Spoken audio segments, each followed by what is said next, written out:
본문의 시작은 여호와께서 찾아오신 것으로 시작을 하고 있습니다. 늘 느끼는 것이지만은 우리 하나님은 찾아오시는 하나님이십니다. 저희들이 찾아가는 것이 아니라 하나님께서 먼저 행동을 하시는 하나님이시지 않습니까? 본문 이전부터 하나님은 아브라함에게 몇 번이나 나타나셔서 언약을 맺으시고 또 확인차 들러주시고 본문엔 또 나타나시는 것을 볼 수가 있습니다. 벌써 몇 번째입니까? 수차례이지 않습니까? 이렇게 찾아오시는 모습을 보면서 한 번이라도 주님을 만나고 싶어하는 저희들에게는 이 아브라함이 참 부럽기도 합니다. 그러나 여러분은 성경 말씀을 읽는 그 시간이 하나님을 만나시는 시간이심을 믿으시기를 바랍니다. 그렇기 때문에 저희들은 하나님을 늘 만나기에 사실 아브라함보다도 저희들이 더 복받은 자들이심을 믿으시기 바랍니다. 사실 주님이 도마에게 말씀하셨지 않습니까? 너는 나를 본고로 믿느냐? 보지 못하고 믿는 자는 복되다고 하셨지 않습니까? 계시록 1장 3절에도 이 예언의 말씀을 읽는 자와 듣는 자와 그 가운데 기록한 것을 지키는 자는 복이 있나니 때가 가까움이라. 말씀이 우리에게 주어짐에 대한 축복을 저희들은 알아야 할 것입니다. 본문에서는 여호와께서 만물의 상수리 나무들이 있는 곳에 나타나셨습니다. 만물에는 원래 사람 이름이었는데 나중에 지명으로 바뀌었다고 합니다. 또 상수리 나무들이라고 했으니 숲으로 우거졌던 것 같습니다. 상수리 나무 자체가 크고 무성한 잎을 가지고 있는 나무인데 거기에 나무들이라 했으니 얼마나 울창했겠습니까? 잠깐 다른 이야기입니다만 상수리 나무는 참나무과에 속하는 나무입니다. 참나무의 열매가 도토리이고 이 도토리로 묵을 만드는데 특별히 임금의 상에 올리는 묵은 상수리 나무의 도토리로 만들었다고 합니다. 상수리 나무라는 이름 자체가 수라상에 올린 묵 요리에서 유래가 되었다고 그렇게 합니다. 제가 사역하는 공원에도 가을이 되면 도토리가 참 많이 떨어져 있습니다. 참나무의 종류가 많기에 상수리 나무의 도토리인지는 모르지만은 그러한 도토리를 볼 때마다 묵이 생각이 납니다. 그런데 일본 사람들은 이 도토리를 줍질 않습니다. 어느 한 지방에는 있다고 합니다마는 묵 요리가 없기 때문입니다. 한국에서 전래된 것이라고 합니다. 그런데 요즘에는 드물게 아줌마들이 공원에 나와가지고 도토리를 줍는 모습을 종종 볼 수가 있습니다. 그래서 제가 묻죠. 한국 사람입니까? 이렇게 물으면은 100이면 100다 네라고 그렇게 대답을 합니다. 아브라함이 뒷부분에 보면은 엉긴 젖과 우유와 송아지 등으로 찾아온 이 세 사람에게 대접을 하는 것을 봅니다마는 저는 묵 요리를 해서 대접했더라면은 어떠했을까 그러한 생각도 해보았습니다. 본문에 보면은 하나님이 찾아오신 시각은 날이 뜨거울 때라고 그렇게 하고 있습니다. 정오쯤에 찾아오신 것 같습니다. 그때 시원한 그늘 아래에서 아브라함은 아마도 낮잠을 잤던 것 같습니다. 2절에는 눈을 들어본 즉 사람 셋이 맞은편에 서 있는 것을 보게 됩니다. 잠에서 깨보니 앞에 사람 3명이 서 있었다는 것입니다. 이 세 사람은 13절과 다음 장 19장 1절에 의거해 볼 때에 한 분은 하나님이십니다. 그리고 나머지 2명은 천사임을 알 수가 있습니다. 그런데 아브라함은 그들을 보자마자 달려가서 영접하고 엎드려 절하고 집에 와서 발을 씻고 쉬라고 합니다. 그리고 음식을 차려 그들에게 푸짐한 대접을 하는 것을 보게 되는데, 지금 아브라함의 나이가 얼마입니까? 99세이지 않습니까? 앞에 서 있는 세 사람, 아브라함보다 나이가 많겠습니까? 그렇지 않을 것입니다. 많아야 중장년쯤 아니겠습니까? 아브라함보다는 한참 아래의 사람들이라는 것입니다. 만약 여행 중에 자신들이 필요한 뭐가 있으면 어떻게 해야 합니까? 그들이 찾아와야죠. 그런데 반대로 이 노인이 달려갔다는 것입니다. 아브라함은 웬 젊은이가 서 있냐고 그냥 무심하게 있을 수도 있지만 달려갔다는 것입니다. 여러분, 왜 달려갔겠느냐는 것입니다. 중요한 의미가 있다고 생각합니다. 이 행동을 보면 저희들이 흔히 알고 있듯이 아브라함은 손님 대접함에 있어서는 극진히 대하는 사람인 것은 틀림이 없는 것 같습니다. 당시의 손님 대접의 풍습이 그러했지 않습니까? 이러한 풍습은 다음 장에도 나옵니다. 19장에 보면은 이 두 천사가 소돔을 심판하기 위하여서 소돔을 갔을 때에 성 안에 살고 있는 롯을 만나게 되지 않습니까? 롯도 본문과 똑같은 말과 행동을 하게 되는 것을 봅니다. 영접하고 엎드려 절하고 집에 와서 발을 씻고 쉬라고 그렇게 말합니다. 당시에 관습이었다는 것입니다. 풍습이었습니다. 성경에는 이러한 풍습의 기사가 참 많이 나옵니다. 고대 근동 지역에서는 초대한 손님에게 그 집 하인이 발을 씻겨 드리는 것은 예의였지 않습니까? 사막 지역이니 신과 발에 흙먼지가 묻어 있었을 것 아닙니까? 그러니 발을 씻어 드리는 것은 당시의 문화였다는 것입니다. 예수님도 그러한 말씀을 하셨습니다. 바리새인 시몬의 집에 가서는 시몬에게 그러한 말씀하셨습니다. 너는 내 발도 씻어주지 않았지 않느냐? 예의가 없다는 그러한 말씀이시지 않습니까? 손님 접대를 바르게 하지 않았다는 것입니다.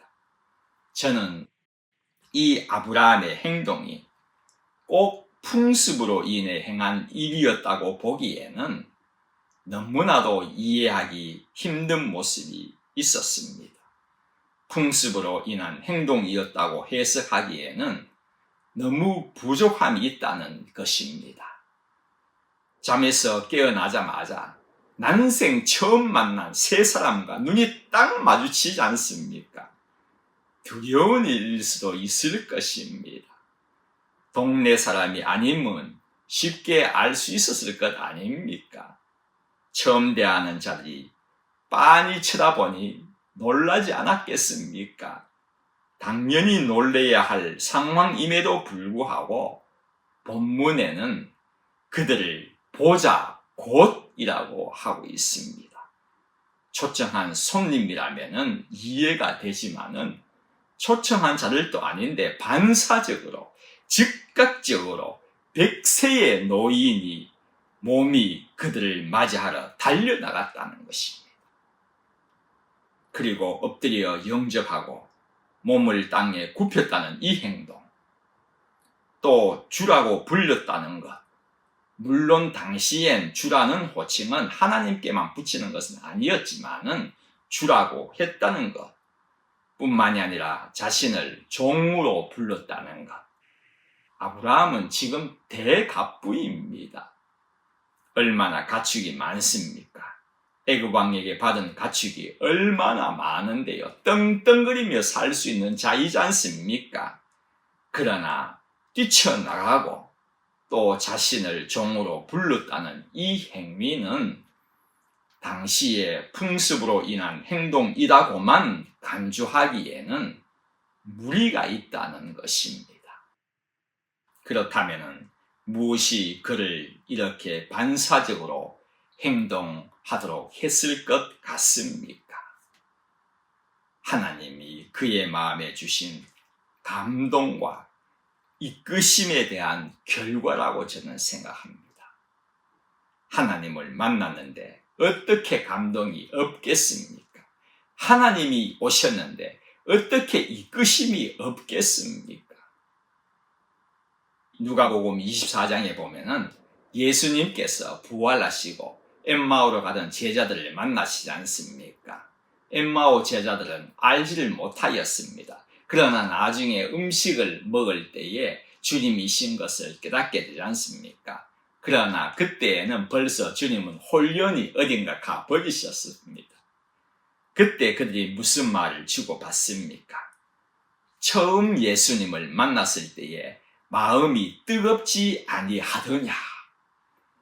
뜨겁다는 것은 관주에 보면은 불탔다는 의미라고 적혀 있습니다. 주님을 만나자 마음이 불탔다는 것입니다. 주님을 만났는데 전혀 모를 수가 없다는 것입니다. 몸이 반응을 한다는 것입니다. 아브라함에게도 하나님이 오셨는데 아무런 느낌이 들지 않겠습니까? 육신의 눈은 가려졌겠지만 영은 알아차렸을 것 아닙니까? 영이 알기에 육도 반응을 하는 것은 당연한 일일 것입니다. 이 감동과 이끄심에 의해 뛰쳐나갔던 것인데 그러면 하나님이 그의 마음에 감동과 이끄심을 왜 주셨을까? 내일의 본문을 보면 쉽게 알 수 있습니다. 그것은 최고의 것을 준비하셨기 때문입니다. 아브라함에게는 아들 주시겠다는 이 약속은 그의 인생 최고의 선물 아닙니까? 이것을 준비하시고는 그에게 감동과 이끄심이 주어졌다는 것입니다. 저희들에게도 하나님이 무엇을 해라고 하시든지 아니면 무엇을 바치라고 마음의 감동과 이끄심이 있을 때가 종종 있습니다. 아브라함에게는 아들을 주시겠다는 최고의 약속을 위해 이끄신 것과 같이 여러분에게도 상상치 못할 복을 주시기 위함이라고 믿으시고 마음의 감동, 그것은 하나님의 이끄심을 믿으시고 순종하시는 분들 되시기를 바랍니다. 4절부터는 아브라함이 행한 모습을 기록을 하고 있는데 한번 보면은 대단했음을 알 수가 있습니다. 먼저 당신들의 발을 씻으시고 나무 아래에서 쉬라고 합니다. 그리고는 떡을 가져올 테니 기분 좋게 드신 후에 가시라고 그렇게 권합니다. 그랬더니 하나님이 그렇게 하라고 하셨죠. 그리고 그 다음입니다. 아브라함은 급히 사라에게 가서는 떡을 만들라고 하는데 양까지 정해줍니다. 세스아라고 했습니다. 고운 가루 세스아는 약 22리터에 해당되는 양입니다. 70개 이상의 팬케이크를 만들 수 있는 양이라고 합니다. 엄청난 양이지 않습니까? 이것만 보더라도 아브라함의 마음을 읽을 수가 있는 것이지만은 놀랄 일은 이것도 끝이 아닙니다. 가축대에 가서는 기름지고 좋은 송아지를 아브라함이 직접 고릅니다. 그리고는 하인들에게 건네주면서 요리하라고 그렇게 합니다. 여러분, 3명을 위하여 이렇게도 많은 양을 준비시킨 것입니다.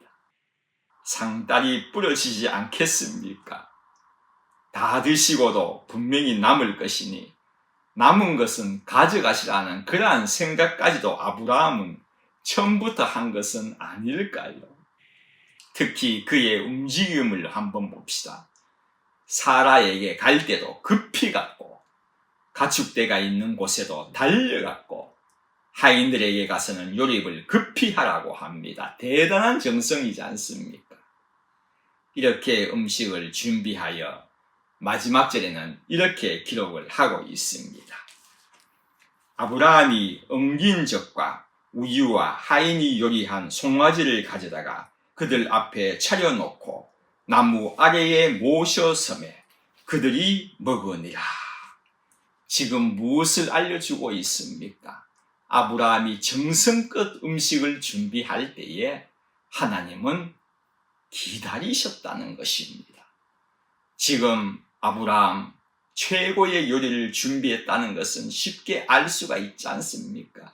양도 엄청났지 않습니까? 팬케이크 70개에 송아지 한 마리, 이것은 3명을 위한 준비가 아니죠.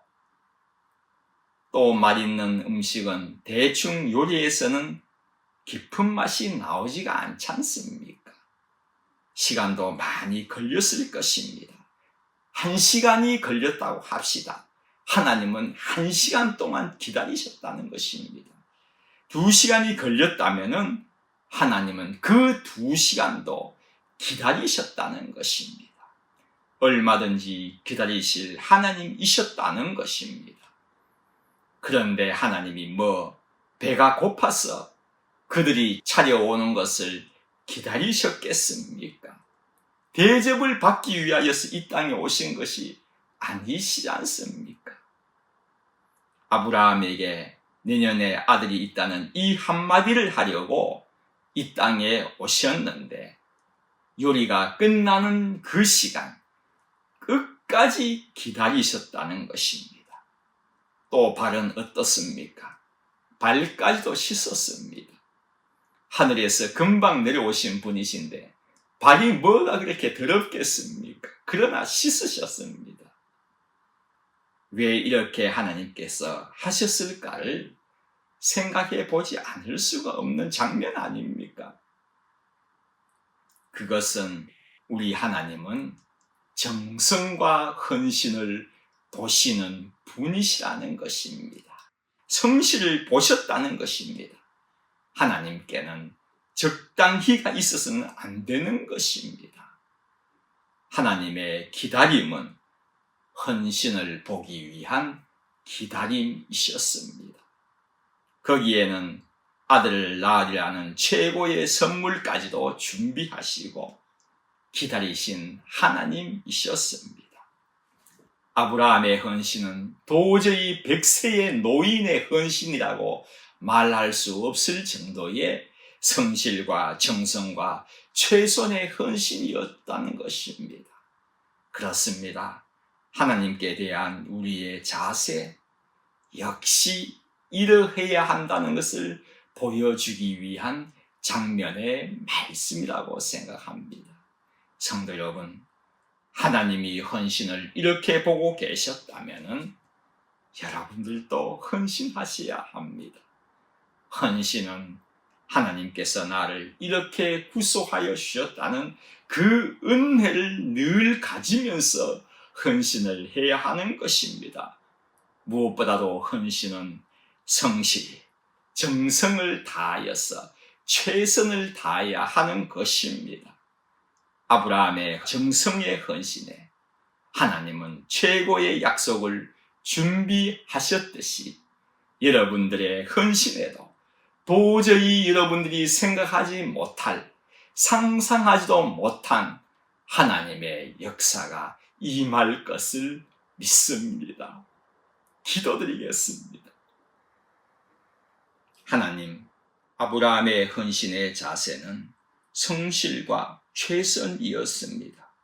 저희들에게도 대충이 아닌 충성으로 헌신할 수 있는 죄를 되게끔 인도하여 주십시오. 무엇보다도 하나님 앞에서 구경꾼이 아닌 헌신의 주역이 되게끔 인도하여 주십시오. 예수님의 이름으로 기도드립니다.